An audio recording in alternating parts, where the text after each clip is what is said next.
Previously. Saying, oh, I don't want to do zina, and that's very commendable. Zina is a big crime in Islam. I don't want to do zina, but I want to get married, and then I'm going to have an episode on this, and then it's gone in 60 seconds. Yeah, but this is what I'm saying. I think whilst it's commendable in the sense that obviously it's praiseworthy that he obviously wants to do things with But he's not a man yet. But he's still going through puberty. Because marriage, like I said, because remember, we're talking about marriage. Yeah. Marriage has other stipulations. You know, being emotionally available, financially stable. Yeah. All of these. And being a good person. Exactly. And what we do is we tend to look at what we, oh yeah, but I got that though. I got the finances in place. Yeah. What about the emotional availability? What means about responsibility? Yeah. About the fact that you need to deal with another human being and his or her emotions. When you wake up from bed, you know, and they tell you, you know, you need to go do this. When you got kids running a tantrum. When you come back from work after a 9 to 5, you got another human being you're looking after, and vice versa. Yeah. So this is what I said, when it comes to what you mentioned in terms of the dopamine and obviously consummation and stuff, I personally think a lot of these things is the fact that what we watch and also the lifestyle that people have had. So for me, whilst there isn't a specific cure, if I was going to marry someone, or if someone does marry someone, they should, you know, when you said about filter, it goes back to filtering. That, okay, when you filter someone, really filter, because when you said, oh, but women are filtering, I don't think men and women filter. I think a lot of the things is we actually think we're filtering. We don't even know what the filtering process is. True. So a lot of it is that, oh, but he'll change after marriage. She'll change after marriage. touchy. On that, so would you agree with me that a boy, I refuse to call him a man, that purely wants to get married for his physical desires, and there's nothing wrong with that, right? But that's one aspect of marriage, right? That he will lie and pull wool over the woman's eyes and say, I'll do this and do that, and I'll even I cook think for people you. will sell a dream, because it's like when you want. But he purely wants the physical desires. I think, while as I said, it's commendable that people obviously want to do things in wedlock, and I'm promoting people do things in wedlock, and it's commendable, as in it's something that's praiseworthy, even religiously, and obviously for non-religious individuals or non-Muslims, depending on obviously what kind of stance you take, but it's praiseworthy. It shouldn't be the only factor. And obviously when people sort of hear that kind of thing, oh yeah, but you know what, my son needs to get married because of etc. There's other things in marriage. It's like when you go for a job. You don't sit there and just look at the contract and think, well, I just need to know about my annual leave. You need to know about the sick leave. Compassion, you know, you want to know your line manager. You need to know who your line manager is. Everything matters. Where's the location? You could give me a 30k salary, but if it's all the way, for example, in Devon, bro, I'm going to spend a lot of money going to Devon. That 30k salary is a lot less. Absolutely. So same. When you, for example, look for marriage, it should be all aspects, not just those specific things. And I brought this up because I've heard many marriages where it hasn't lasted 2 months. And I put two and two together, and I thought it's sad. And you know who I feel sad for? More the woman than the man. And you know, people will say, "Oh, it's always, you know, choosing the woman's side or the sister's side." But I just think most women, when they get married, they plan to get married for life, and I think brothers do as well. But when the brother says after 2 months, and we know men amongst men, they have conversations about the sexual element of things. He said, and I asked someone, why did you break up with her? You spent so much money, invested time with her. You went and asked her father for her hand, and this woman thought you're gonna be her husband for the rest of her life, and she's gonna have kids with you and stuff like that. You know what he said to me bluntly? You know what? After I did consummation, I wasn't really feeling it. And I thought, you disgusting animal. You destroyed someone's life. I mean, this again goes, and this is my personal advice to people. And I want people to actually listen in terms of the audience, that for me, the biggest thing in marriage, honestly, from 37 years of living on this earth is emotional availability. That's the big one. When you look back at the fact that all the other things are going to pass. And if you're going to go into marriage, it's about things like commitment and emotional availability.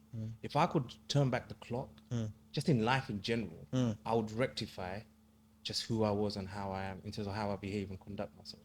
Because if you, as I said, rectify yourself and you're the same individual prior to marriage, in the sense that you're upright, you're honest, you'll be the same after marriage. And regardless of what barriers come in the way, you'll be able to overcome it. So that's something that our parents, I feel like, and our grandparents were able to do.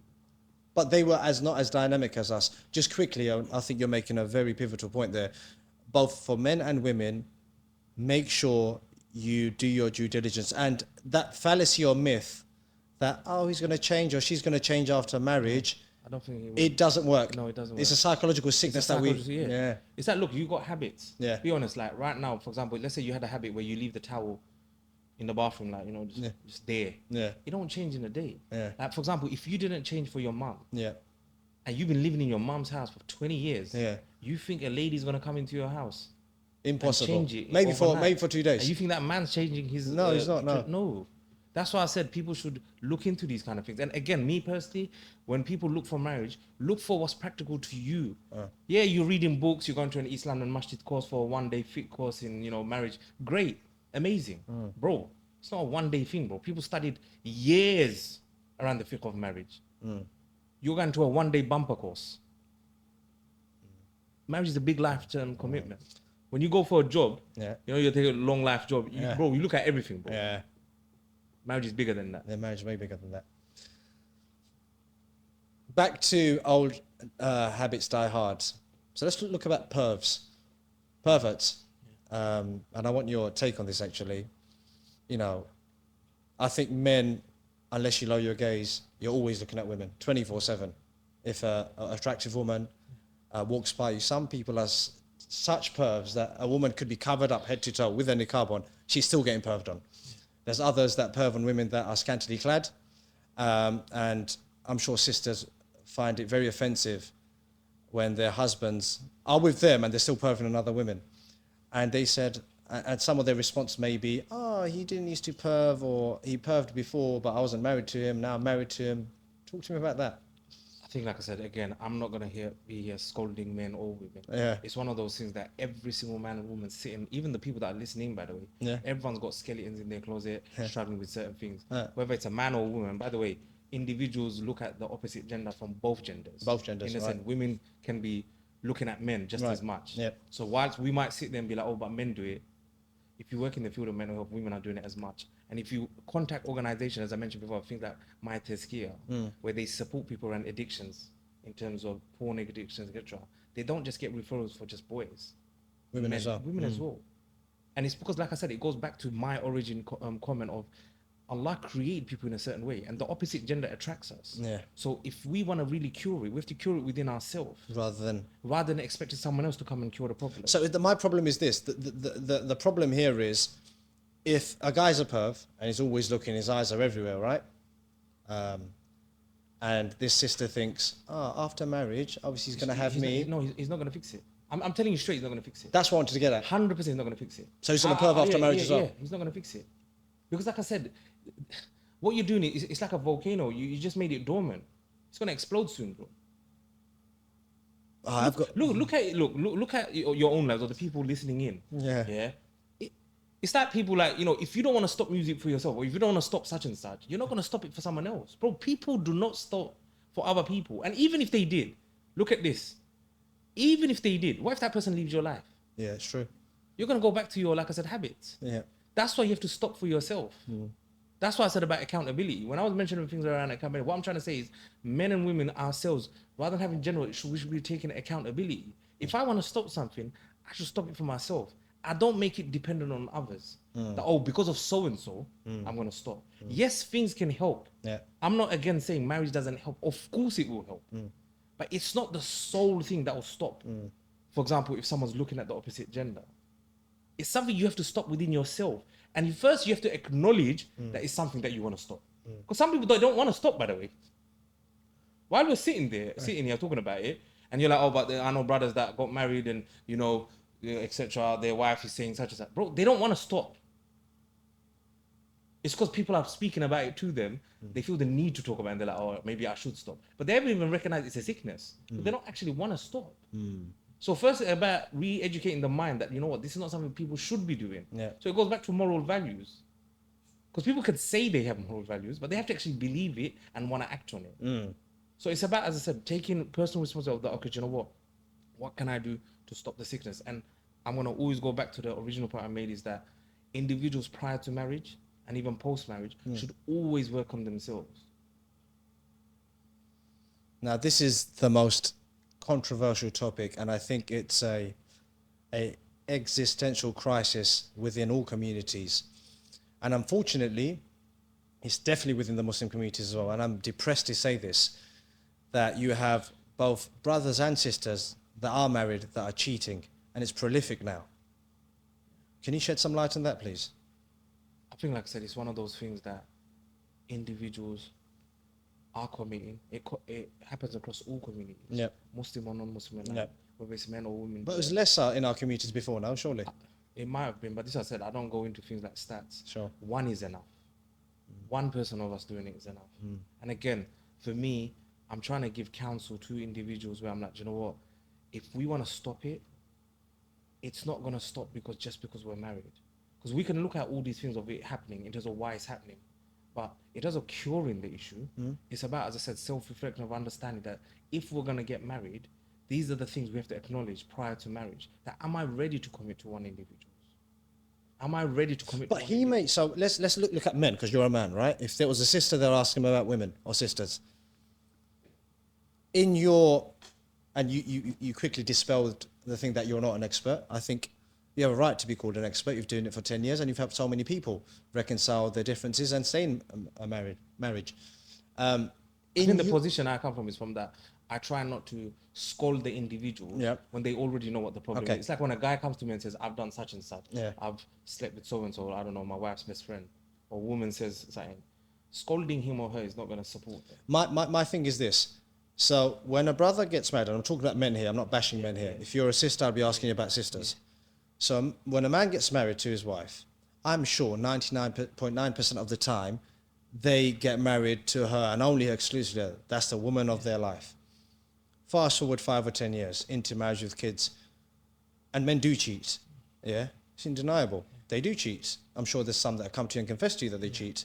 Why do they cheat? What's the trigger for cheating? Is it carnal desires, or is it because what is it? My honest son, I could give you like this is how I would have answered if you saw me, because obviously we grew up in the same community. Yeah, and you know what I'm like. Yeah. Do you know what's the honest answer? Tell me. It's because they're distant from God. That's my honest answer. So it's got nothing to do with the woman? It's got nothing to do with him. The woman is not the reason why, because he's just blaming someone else. He's trying to look for an excuse in terms of blaming someone. It's a personal responsibility. It's accountability. That's my personal answer to you. That when I go to the crux of it, it's the fact that if someone was what I call fearful of God and does it for himself or herself, they wouldn't do it. When I look at my own life, if I've stopped any bad habits, it's because I genuinely wanted to stop the bad habit. Sometimes I didn't even know the bad habit existed. You know, I told you, it's like a volcano, a dormant one. Yeah. Until then you're like, damn. And obviously everyone's got skeletons in his closet. So it's about rectifying, and you're not going to find the perfect individual. But this is why I talk about accountability, that, okay, what can I do to rectify things? And don't put things in place where you think, okay, I'm going to get married in 10 years, but I'm going to go through all the sickness in 10 years. I'm going to do whatever I want for 10 years. And then when I get married, that's it, bro. And people are doing that. I speak to the youth. I've worked in places where I do a lot of youth work. So there are people who are like 16, 17, and they're like, yeah, don't worry, bro. What I'm going to do, man's going to, do my thing. 10 years, 5 years, do whatever. And then inshallah, I'm going to do my Hajj. And then he's pre-planning 10 years. And he's pre-planning a Hajj in 10 years. That he's going to do whatever he wants for 10 years. And then he's going to do his Hajj. And then he's going to change. Then he's going to find the right woman. He's not going to change. He's brought sickness among himself. And again, these are prophetic advices that for me, it's helped me in terms of reading and thought. And it's helped me. Everyone is different in terms of how he or she helps themselves. But for me, those sort of advice where I was like, you know what? We don't go towards sickness. You don't go make your clothes more dirty. Because the more dirty you make your clothes, the more you're going to have to wash it. So the more crimes you commit, the more you're going to have to rectify those crimes. So I don't think people, like I said, should spend time looking at others. I think people should take accountability of, okay, do you know what? I need to stop these bad habits for myself. Well, you said something so profound there, actually, and it summarizes everything, really. The fact that I asked you, point blank, why does a man cheat? And you said it's his problem, and it's the lack of fear of God. And it's his problem. It's got nothing to do with his other half. It's got nothing. Listen, if I do something, wallahi, if there's one message I want from this podcast, tell me. Because I actually came on to ultimately, obviously, speak to you and see you. And then at the same time, to share anything that I feel like might benefit the people listening. Inshallah. Take some accountability. I am not sitting here speaking to you as a sheikh. You've known me my whole life. Man ain't no ustad. I grew up in the same community from the ends. But one thing I know is we've lived. And in 20 years, 30 years, 50 years, man's going to be under the ground, 6 foot. I ain't going to be around. Fact. Podcast. That's the reality. Yeah, fact. Everyone listening to it, just so they know, in 50 years, they're not going to be on the top of the earth. They're going to be below it, majority of people. So they need to start taking some accountability. Most of the people that might be listening are 20, 30 years old, you know, etc. Take some accountability. Don't blame the other person. Don't blame your wife. Don't blame your husband for the issues you caused. And that's a life lesson I've learned. That if that's how my mentality is. When I coach people around their mentality, my thing is, no, you are the issue. Yes, these factors might have contributed towards it, but you could have done something differently. Travel around the world. Alhamdulillah, I've been fortunate to travel. I've seen people look like, for example, now, again, not going into politics, you see people in all these different situations in Palestine, Gaza, and people screaming, etc. When have you seen them blame others? They take accountability and they're still grateful for even the little they have. So same for us. That mentality should be the same, that, you know what, if we have problems in the sense that we should take some accountability, what can we do different?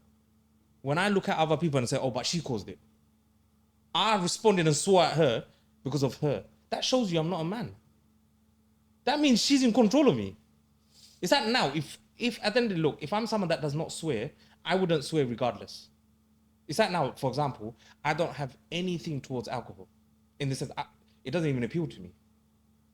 You could bring it, honestly, it does not appeal to me. It's because I actually genuinely dislike it. That's how you have to be towards everything. You know, the things you want to stop, whether it's things like pornography or swearing. That's the kind of thing you need to have. You know how like some people are like, pork. Can't be having pork, bro. If I'm Muslim, I cannot be having pork. That's the kind of view you should have towards every bad thing. So the self-reproach approach. The self-reproach. Like, you know how now, if I suddenly shove pork in front of the majority of the people that are listening, they'll probably be like, nah, bro, can't be having pork, bro. Yeah, That's completely against my faith. Yeah. Then stop the backbiting. Stop the swearing. Stop the anger issues. Just like you dislike pork, dislike the other things. When you have that mentality, that's when you can rectify marriages. And that's how, I'll be honest, I've rectified individuals in the sense where I've supported them to rectify themselves. I shouldn't say rectify, I'll take that back. They've rectified themselves. Because they took accountability. And you know, when they do come to you, so say for argument's sake, we're in August now, a new case has come in where, you know, they're at the cusp of breaking up, they've resorted to you, and you're helping them. How long before they can mediate? Because I'm more concerned about the good news than the happily ever after. I generally, like I said, how long does it take? If I sit with brothers within 8 weeks. 8 weeks? 8 weeks in the sense, from the moment they contact me, my thing is, inshallah, I put things in place where I put practical things and advices, and within 8 weeks I see changes. Because I don't go sit there talking about problems. I talk about practical issues in terms of practical resolutions. That, all right, brother, what are you going to do though to change it? I just had a brother today. Literally, he was fixated about his ex-wife. Talking about kids and custodian of kids, and she did this, and it's been 2-3 years. My thing is, brother, get over it. In a nice way. Whilst I understand it's painful, when I say get over it, I mean it in a way, in the sense that you're literally sitting there, spending your whole life, since 3 years, bearing in mind she's moved on. She did not go sleep tonight thinking about you. Yeah, it's true. So move on. You know, they say, because the only thing you have is your present day.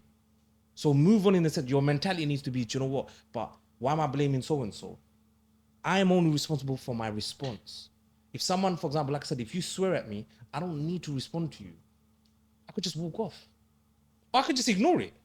So stooping to one's level is you. And that shows you in terms of power and strength and being a man. So you know when people talk about the mentality of men, that's how men were. Go and read the biographies of the greatest 100 men that existed on the earth. You name the greatest 100 men that you probably read on. You know, people quote things like Prophet Muhammad, peace be on him, his companions, and etc. And people talk about these noble men, and but they went to war and they were alpha and masculine and etc. You know, people read certain aspects of their biographies. Khalid bin Walid, he did this, commander of the Muslims. But what were they like in their homes? What were they like towards their communities? Very soft individuals.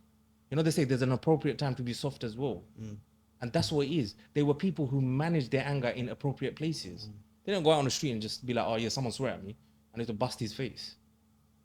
That's how it is. For me, if something happens to me in my life, I should respond a certain way. And that's power.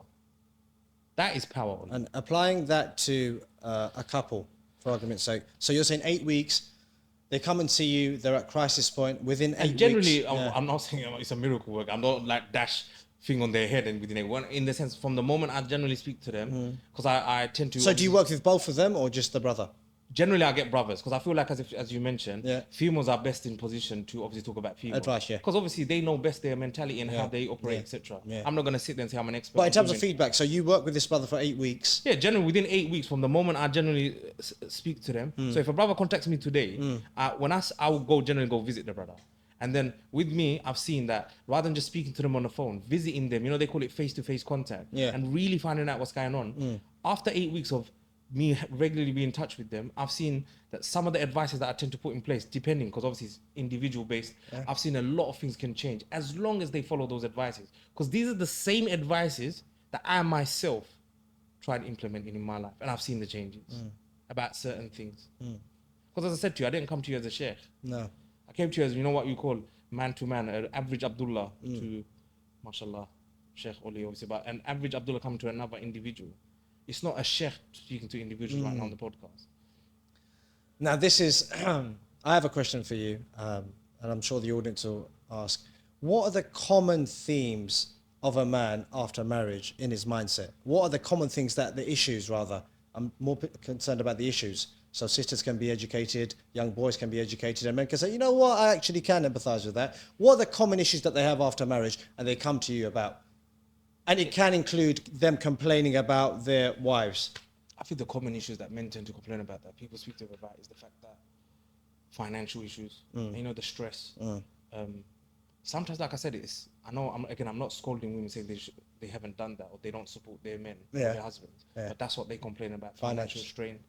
I think, as I said, men complain.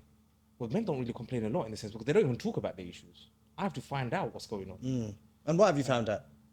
Issues around children and pulling their weight around children, and just the distribution of responsibilities between what a man does and what he's expected to do.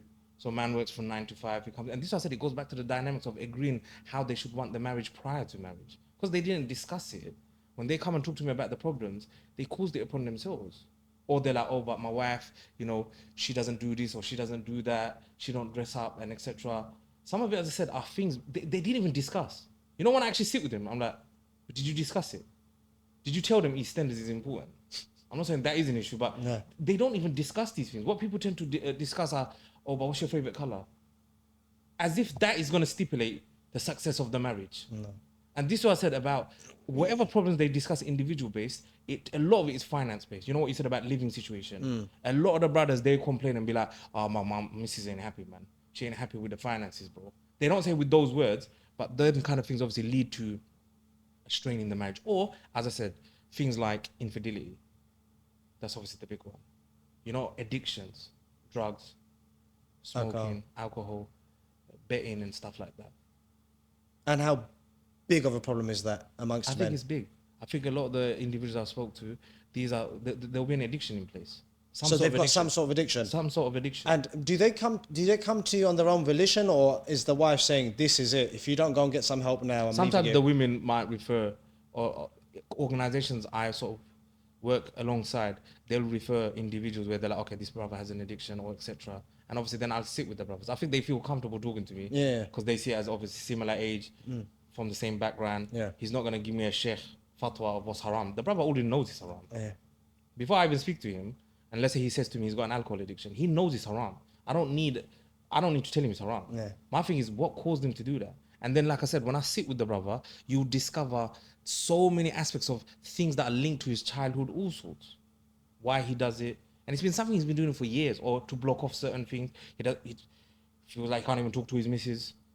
Communication is a big thing. You mentioned something quite trivial but very important, where they wouldn't directly talk to the wife because the wife doesn't dress up for him anymore. Yeah. Because she's acclimatized, and why does it matter? And can I be bold and say, because the wife doesn't dress up or look attractive for her husband, he becomes a perv, or he... Again, I'm not justifying it. Yeah. I just feel like these are things that can be put in place. But again, it's from both sides. Because with me, like I said, I don't like doing gender wars. I feel like if I expect something from my missus, she would expect it from me as well. Yeah, and I think absolutely. that's what I said about accountability, that we as men, and obviously I'm talking as a man, I can set the standard. I don't need to lecture you. For example, right now, imagine I want you to pray. Yeah. I don't need to tell you to pray. I could just pray myself. And you could just observe me pray, and you probably then edge towards praying. And that's how the people were before. They set examples. Or, as I said, they spoke about it in terms of communication prior to marriage, or even in the marriage. If someone says, "Oh, but Les, you keep talking about prior to marriage, but what if I'm already in the problem?" Then speak about it. People do not communicate. Some of the couples, like I said, I've sat with, wallahi, they literally do not communicate. So what do they talk about? As in, they wait for individuals like myself and other people before they'll communicate. And I feel like this is one of the things that I've noticed in the 10 years is that we wait until it's going to bust, then we bring in a mediator. Like, people contact the Sharia Council when it's literally ending. Yeah. But you should be getting mediation from the get-go. Get advice from the get-go. You should be rectifying yourself all the time. You should be thinking, how can I improve as a man? How can I improve as a woman every day? So we're always an unfinished product. Yes. Because if you have that mindset, it's like now, before a guy gets with a girl, look at it when people start dating. Before a guy gets with a girl, I need to impress her, man. I need to look good. I need to hit the gym. It's because he feels like he ain't got her. Yeah. So he wants to impress her. Yeah. He should keep that mentality 24/7 until the day he dies. And she should do the same for him. And then it'll work. And again, if someone says to me, but what kind of advice do you give? I always say, think about your accountability of your responsibility of how can I keep the other person happy? Meaning, as a husband, what can I do to be a better husband in order to ensure that my wife is happy? And for the wife to do the same. Because then it's a selfless marriage rather than a selfish one. And I'm saying it works. You go in front of the, for example, Shura Council. Yep. That's the kind of advices they give. And sometimes, like I said, when I go, I'm literally cascading that information in just more easier language to them. Because when they hear, oh, but the Sheikh said it, Islam says this, people are like, nah, I'm not about that, bro. So when they hear it like more, listen, with Diluted, that, yeah. diluted in the sense, okay, this is what you need to do. That's how people can save themselves in terms of their marriages and their relationships. And ultimately, if it got to that stage where it's becoming toxic, as people say, then depart in, they call it amicable terms. Yeah. Because I'm not, again, saying that, individuals need to stay within a marriage which is toxic, as people call it, or there's violence and all these sort of things, but do it in an amicable term. Because that individual was a person that you loved at one point in your life. It's true. So amicably walk away. Finally, I think you said a lot, and thank you. I think a lot of your points are very pivotal and beneficial. How does a man, and again, you always emphasize the accountability, but the boredom in marriage, because if I'm dating and I've got a girlfriend now, and if I get bored, right, I can easily leave her. Yeah. And I think I'm of the belief that it's inherent in man to be bored. Yeah. Yeah. So in marriage, the man's been married for 4 years now, mashallah. Happy, go Larry. He's got 2 or 3 kids, or even 2 kids, or even a kid. He's financially stable. The marriage is all hunky-dory. He's lost attraction, or he's got bored because he's had a buffet, as you put it, prior to that. He's tried to change himself, but now his eyes are falling on other women. He's doing things covertly. You know, when someone does something covertly, you know that he's hiding something. Yeah. Even though he might turn around and say, oh, I didn't do anything, but because you've done it covertly, you've emphasized that this is something wrong. You naturally know there's something wrong. So what would your advice be to men that get bored within marriage? Because I think it's a massive problem. And women, don't get me wrong, it happens to women as well. Do you know what my advice would be? Because obviously we're on a podcast, there's obviously a certain time period, etc. And you're talking about problems where individuals take hours to explain to an individual, because obviously you have to sit with the individual and go case by case. Yeah. Get counseling. Counseling. Honestly. It can save your life. Because then the counselor or the individual coaching you, as they say, will be able to identify and then give you resolutions in terms of, okay, the brother's bored, no problem. What else are you doing in your life? Because your life is not just marriage. Like, I'm real when it comes to this stuff. My life is not just my marriage. My life is not, for example, just kids. There's more to life. Because when you talked about bored, you can find other things that fulfill these dopamine levels. If you have certain goals, for example, if you start a business, or do something with or your wife, or go out with her, etc. Sure. Make it, like I said, like how when you people prior to marriage, they start dating. Have that kind of mentality of. I know it sounds very romantic and romanticized. Sorry to interrupt you, because a man, he naturally falls into this trap. As soon as he marries her, oh, she's there now. She's not going anywhere. Yeah, because he thinks he's bagged it. He bagged it in the sense that she's not going nowhere. But that's what I said. The mentality has to change. Everything goes back to the mentality. If you want to know what makes a successful marriage, go and read on the marriages that worked. And people always look at, okay, what marriages work? Our parents know. people tend to always quote, but when I get married, the Prophet peace be upon him married, you know, Khadija and etc. How much of these people have actually read their marriages and the things they did for each other? You know, we just read, you know, little glimpses. Yeah. But there was a whole life in terms of their biography. And look how they supported one another. And that's what people should be doing. Like you mentioned about things like trying to make it creative, trying to make it exciting. Brothers can do a lot. You know, when people say stuff like, oh, but yeah, I'm bored. Bro, make it a little exciting, man. Put the kids to sleep. And then obviously put a few petals and things like that. You know, make it a little exciting. Yeah. Go to different places. Yeah. Stop going to the same restaurant, FS in Whitechapel, in Brick Lane. Go to promote- somewhere different. Stop promoting them. I'm not going to FS. And that's what people should be doing. I think when people talk about boredom, it's about trying to make it exciting within the marriage. And again, it's from both sides.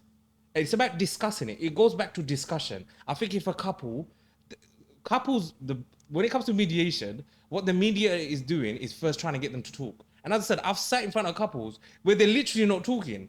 Like what they'll do is, the lady will be like, oh yeah, I need to talk to you. All right, 30 minutes in the room. She's sitting there, she's like, oh, he does this, and he all this, and oh, I'm not happy with this. And then I'll sit with the man, and he's giving me... They never spoke to each other. Imagine, some of it is all curable. Yeah. All they needed to do was talk to each other. And if they did speak, they're just barling, you know, just angry. Oh, but you do this. Why can't they just as adults, like how we're talking, sit down and be like, you know what, these are the things that, etc. And it goes back to, as I said, couples taking counseling, because that's what counselors will do. They'll sit with you and they'll get you to communicate efficiently, like an adult. Yeah. Because you will be more prone to listening to me. If your other half came and said, yo, listen, Ollie, I would like such and such, you're much more prone, because that's what we like. We like praise. We don't like critique. So if a husband's going to go critique his wife, he should acknowledge that there's a certain way to do it. Yeah. And you don't always need to critique it directly. You could do some indirect critiques. You know, they say, mention the 100 good things and then put in a little... Diplomatically. Yeah, diplomatically. And these things work. And that's what I feel like as if our parents and grandparents did. You think it was all hanky-dory and what, they were all happy. But they diplomatically had the end of, but we want to make it work. The end product is, we want to make it work. So how do I diplomatically get there? Thank you very much. Lastly, and I want to stop me and interrupt me and say you're talking nonsense here. I think I am of the belief that men are driven by attraction. Yes. And attraction doesn't have to be aesthetic, but the attraction, whether it's innate or inherent or the physical attraction. So when a man says, I'm no longer attracted to her, if I was the barrister for the woman, I'd say, hang on, women will be attractive to you or feel attractive or dress up for you when you make them want to do that, when you're nice to them, when you're diligent, you're thoughtful, and then you can see their beauty and their radiance and everything. So if you're talking to them like they're cheap or you're not doing anything for them, they won't be in the mindset to be attractive or to you know, dress up for you. So it's tit for tat. What was the point I was making? So because I think that men do things for attraction, it doesn't have to be aesthetic. Essentially, my point is this, that in order to find someone attractive, you have to, particularly women, you have to do nice things to them, be attentive, the emotional intelligence, and with that comes harmony. And 100%. I agree with you. And that's what I said about accountability, that if an individual is working on himself, and being the best version in terms of a man and a husband, he'll get everything. And if he doesn't, then he can amicably walk away. I've not seen a case, like I said, where I've mediated and individuals that took accountability didn't see the fruitfulness of their actions. You know, they say what you reap today, you sow. What you sow today, you reap tomorrow. So good actions will lead to good actions. And it's a Quranic injunction. Any final words to sisters that are married, brothers that are married, or people looking to get married? I think the advice that I would give, if they take anything from this podcast, honestly, and this is something that I'm saying it man to man, an average Abdullah saying it to another Muslim, because as I said, whoever's listening, you know, ultimately a Muslim is a mirror to his or her fellow Muslim. And this whole deen, and for me, again, not acting like a scholar, it's the things that have helped me in my life.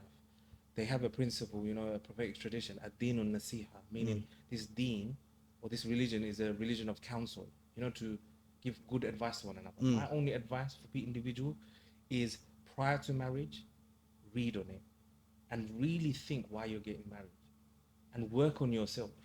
Because if you've worked on yourself and you're the finished product, regardless what happens in marriage, it will be a successful one. What people are doing is they're trying to be the finished product with marriage. Watch how many people you speak to. They're like, oh yeah, bro, you know, when I get married, man's gonna fix up, bro. Yeah. Man's gonna do my Hajj, wallahi, bro. Yeah. Man's gonna do Hajj when I get married. Yeah. Why don't you do Hajj before marriage? It's true. Sisters say the same thing. Inshallah, when I get married, I'll start praying. Or a hijab. Yeah, or he'll wear hijab. Yeah. But the brother just walks in and now he's, and this is what I said, the issue is, if that brother fine, you wore the hijab, yeah, he encouraged you, cool. But if he leaves, that hijab is leaving with him. Because he's the sole reason why you did it.